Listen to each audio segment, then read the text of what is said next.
लगता है ये मेरे करियर की बहुत स्पेशल फिल्म है और मेरे लिए बहुत एक पर्सनल लेवल से मैं इससे जुड़ा हुआ हूँ। जो इनकी स्टोरी है उससे भी मैं कहीं ना कहीं मेरी स्टोरी को भी जोड़ पाता हूँ। तो you feel like you are on top of the world. ये मेरे करियर की सबसे टफेस्ट फिल्म है और मुझे ये भी नहीं लगता कि इसके बाद भी इससे टफ रोल शायद से कोई हो। मुझे डीप वाटर से भी काफ़ी डर लगता था। तो मैं वहाँ से लेकर सीधा यहाँ पे 15 फीट के ओलंपिक साइज स्टेडियम में पूल में ये स्विमिंग करना मेरे लिए बहुत बड़ी चीज़ें थी। चंदू चैंपियन ये फिल्म ये आधारित है, ये ट्रू स्टोरी है और ये आधारित है मुरलीकांत पेटकर जी के ऊपर, जिन्होंने जिनकी पूरी लाइफ जर्नी है इस फिल्म में। आई थिंक मैं उसके बारे में, पूरी जर्नी के बारे में मैं चाहूँगा कि फिल्म देख के आपको पता लगे। लेकिन मैं ये कह सकता हूँ कि इस कहानी ये स्पोर्ट्स फिल्म से भी ज़्यादा, जो कि आपने ट्रेलर में स्पोर्ट्स देखे हैं और गानों में अभी तक देखा है, उससे भी ज़्यादा ये आई थिंक ह्यूमन ट्रायम्फ की स्टोरी है। एक जज्बे की कहानी है और बहुत ही इंस्पायरिंग टेल है। तो मुझे लगता है कि ये बहुत बहुत लोगों को इंस्पायर भी करेगी उनके ड्रीम्स तक पहुंचने के लिए। एंड हाँ, काफ़ी मेहनत लगी है ये चीज़ करने में। ये और जैसा हमें ट्रेलर में भी दिख रहा है, जीरो से हीरो बनने की कहानी है। जी आपने भी एक छोटे शहर से अपना सफ़र शुरू किया था, आप ग्वालियर से आते हैं। अभी आप मीडिया को लेके ग्वालियर गए भी थे, आपने इस फिल्म का प्रमोशन ग्वालियर से शुरू किया है, जी साजिद भाई और आप लोग सब थे। जी। क्या रीज़न था आपने इसकी प्रमोशन ग्वालियर से शुरू की? I am very proud of this film. मुझे लगता है ये मेरे करियर की बहुत स्पेशल फिल्म है और मेरे लिए बहुत एक पर्सनल लेवल से मैं इससे जुड़ा हुआ हूँ। जो इनकी स्टोरी है उससे भी मैं कहीं ना कहीं मेरी स्टोरी को भी जोड़ पाता हूँ। तो मुझे लगा कि why not do a trailer launch, या पहली चीज़ जो फिल्म की आती है वो वहाँ से शुरुआत हो जहाँ पे मैंने ड्रीम किया था एक्टर बनने का, मैंने सपना दिया था। And because it's a story, जब आप ये फिल्म देखेंगे तो आप समझेंगे it's like an Indian dream. It's that kind of a story जिसमें जिसमें हर इंसान अपनी कहानी को ढूंढ पाएगा और रिलेट कर पाएगा। तो सब ड्रीमर्स की कहानी है और तो मैंने जहाँ से ड्रीम किया था मुझे लगा कि शायद वहाँ पे चंदू चैंपियन का ट्रेलर लॉन्च होना चाहिए एंड सबको ये अच्छा भी लगा। तो हम सब, कबीर सर, साजिद सर, सब लोग, पूरी टीम वहाँ पे गई, सारे जर्नलिस्ट, थैंकफुली सब लोग, हम लोग साथ में वहाँ पे पहुँचे और पूरा इवेंट कवर किया। एंड बहुत अलग एक्सपीरियंस था। मतलब मेरे लिए पर्सनली वो बहुत ही होम कमिंग सा था और जिस तरीके से वेलकम हुआ, जिस तरीके से ग्वालियर ने इतना प्यार दिया हम सबको, और तो मैं सबके लिए बहुत बहुत आभारी हूँ इस सब के लिए। एंड या तो ये इसलिए आई थिंक कहीं ना कहीं, क्योंकि वो स्टोरी एक जर्नी की कहानी है, तो मुझे लगा वो रिलेटेबल फैक्टर है उस चीज़ का। हमने तो दैट्स देखा वो खुशी मनाने लगभग पूरा ग्वालियर स्टेडियम में इकट्ठा हो गया, आपके जी फादर भी स्टेज पे आए। जी feel so proud of you. और इस जी तरह की जर्नी, मुझे लगता है ऐसी चीज़ों से और लोग भी इंस्पायर होते हैं जो छोटे शहरों से आते हैं। जी।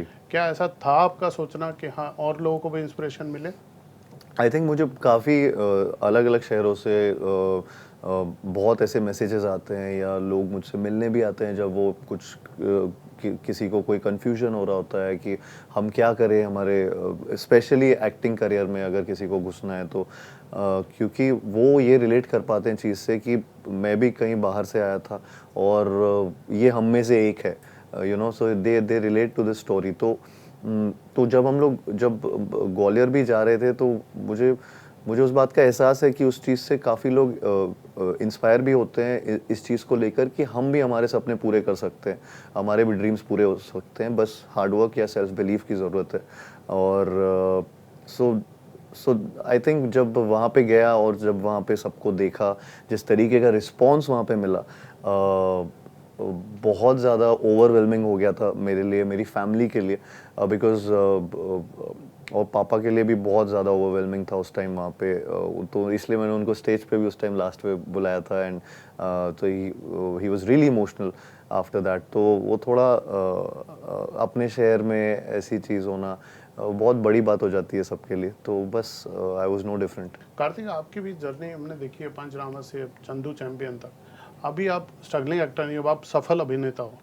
अब आप गाड़ियां भी ले रहे हो, घर भी ले रहे हो। जब सबसे पहला व्हीकल आपने खरीदा था, हाँ, क्या आपको याद है आपने क्या व्हीकल लिया था? फर्स्ट व्हीकल क्या था आपका? मतलब मैंने यहाँ पे जो लिया नहीं था, वहाँ पर वहाँ पे जब आप मेरे कुछ पास एक सन्नी थी। स्कूटी हाँ वो स्कूटी बोलते हैं उसको, वो लाल रंग की थी वो उसको भी। लेके गिड़िया मारने कहाँ जाते थे सब, जब आपने सपने देखे होंगे कुछ बनने के या दोस्तों के साथ जो टाइम पास होता था, बेस्ट जगह क्या थी वहाँ? वहाँ पे मुझे वहाँ पे फोर्ट बहुत बेस्ट लगता था, लेकिन वहाँ पे हम मतलब वो सन्नी ऊपर जा नहीं पाती थी क्योंकि वो बहुत स्टीप था। तो वो उतर के फिर हमें वो ऊपर लेके जाना पड़ता था, फिर वहाँ पे पार्क करते थे तो पैदल ही हो जाता था आधा रास्ता तो। पर मगर ये था कि फोर्ट वहाँ पे बहुत एक आइकॉनिक सी जगह है जहाँ से पूरा किला वो है जहाँ पे पूरा शहर दिखता है एंड आपको you feel like you are on top of the world. तो वो थोड़ा सा एक ऐसा फीलिंग आता है एंड आई तो वहाँ मैं बहुत जाता था जब मैं ग्वालियर में था। और हाँ मतलब ऐसे दोस्तों के साथ तो काफ़ी मस्ती करते थे और हाँ ये वापस हम फिल्म पे आते हैं। जी। हमने कबीर खान साहब के साथ काम करके कैसा अनुभव रहा, क्या सीखने मिला? और सुना बहुत मेहनत कराई आपसे। हाँ सर देख ही रहे हैं अभी सुना। मैं तो बिल्कुल ही इस फिल्म में मतलब मैं यही बोलता हूँ हर किसी को कि ये मेरे करियर की सबसे टफेस्ट फिल्म है और मुझे ये भी नहीं लगता कि इसके बाद भी इससे टफ रोल शायद से कोई होगा बिकॉज जिस तरीके की इनकी कहानी थी तो मुझे वो फुल जस्टिस करने का बहुत मेरे ऊपर प्रेशर था कि in terms of the skill sets, boxing, swimming, दंगल, ये सारी चीज़ें बहुत मतलब आपको बहुत ही प्रोफेशनल तरीके से इनको कबीर सर को दिखाना था और हम मेरे ऊपर बहुत प्रेशर था उस बात का। तो वो स्क्रैच से सीखा था सब। मैंने कभी भी बॉक्सिंग या दंगल कभी सोचा भी नहीं था मैं स्विमिंग किसी फिल्म में कर रहा हूँगा और मुझे डीप वाटर से भी काफ़ी डर लगता था।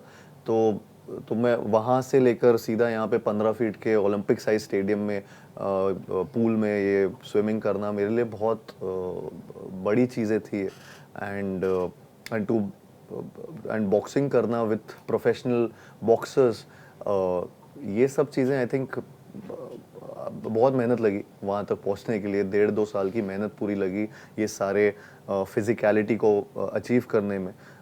इमोशनली भी काफ़ी इस फिल्म में क्योंकि बहुत पेशेंस चाहिए था इस फिल्म को बनाने में, इस फिल्म के हर लुक को अचीव करने में, बॉडी टाइप को अचीव करने में, स्किल सेट को अचीव करने में।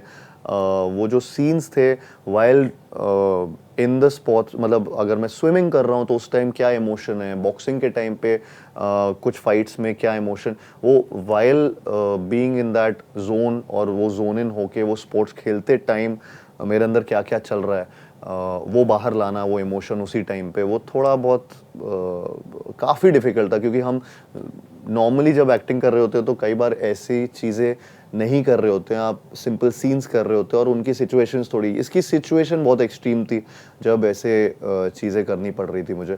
तो वो बहुत एंड एनवायरनमेंट फ्रेंडली भी नहीं था क्योंकि चक्कर क्या था कि कड़ी धूप में या दोपहर के टाइम या सुबह से लेकर शाम तक जब हम शूट करते थे तो दंगल वो सॉइल पे शूट करते थे तो वो अखाड़ा जो था उसकी सॉइल जो थी वो मिट्टी एकदम गर्म होती थी जिसमें हम लोग अखाड़े में गिरते थे या फिर वो लंगोटी बस पहने होते थे तो सब लोग उसी में, और हमारे पास और कोई तरीका नहीं था वो शूट करने का।